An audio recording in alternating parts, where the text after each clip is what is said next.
What happens when a generation inherits a map, but the world it leads to no longer exists? For decades, society handed young people the same life blueprint. Study hard, get a stable job, settle down, and don't question the path. This map had worked once. But then came a generation born into a timeline the world had never seen before. A generation raised not by textbooks, but by the internet. Not by one culture, but by all of them at once. Not by one blueprint, but by infinite possibilities. That generation is Gen Z. And we didn't just rewrite the map. We broke the blueprint. But here's why the blueprint failed. People say that Gen Z is rebellious, but rebellion assumes intention. We did not break the blueprint out of attitude. We broke it because the world changed faster than the instructions did. But here's the reality. 81% of Gen Z uses social media daily. Almost half spend more than 3 hours a day online. We entered adulthood alongside climate anxiety, economic instability, and a global pandemic. Gen Z will make up 27% of the workforce by 2025 and is predicted to have $12 trillion in spending power by 2030. This is not just a group of teenagers posting TikToks or podcasts. This is the generation shaping economies, culture, and global behavior in real time. So the question is not, why did Gen Z break the blueprint? The real question is, why did the old blueprint expect us to survive without breaking it? This is the Gen Z shift. And here's what we did differently.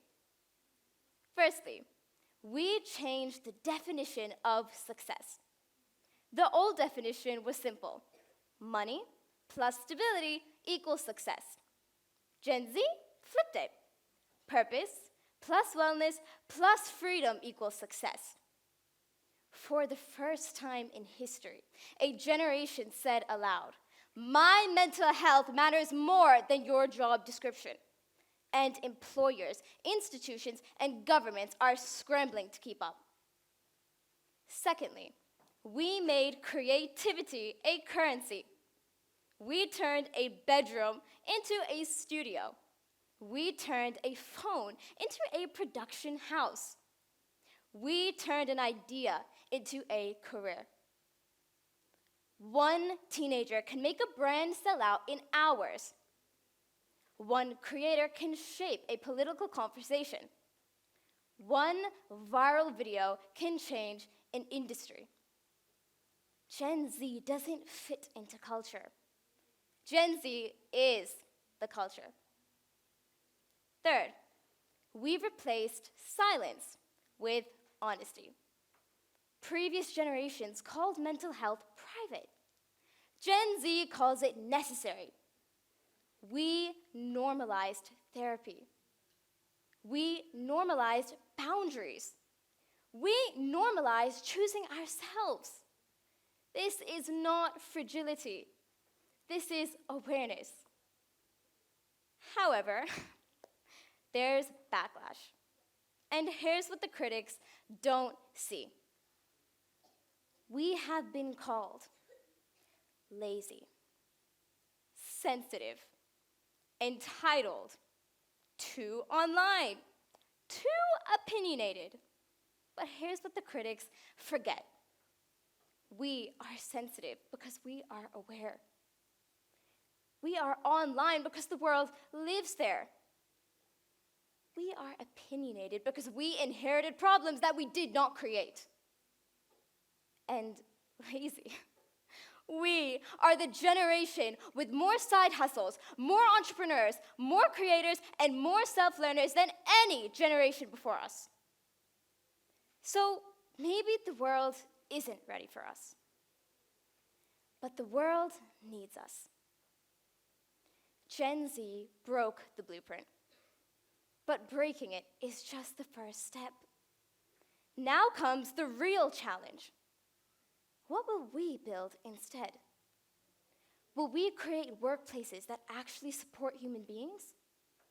Will we design education systems that teach skills, not memorization? Will we build digital spaces that heal instead of harm? Will we construct identities based on truth and not comparison? And the most important question of them all, can we build a new blueprint without repeating the mistakes of the old one? We don't know yet. And maybe that's our power. Gen Z didn't come to reject the past. We came to reimagine the future. We are not the generation that lost its way. We are the generation that refused to walk a broken one. So today, I invite you, whether you're a Gen Z, Gen X, a millennial, or a baby boomer, to stop following the old map. Because the future is not a path we inherit. It is a blueprint we create together. Thank you so much.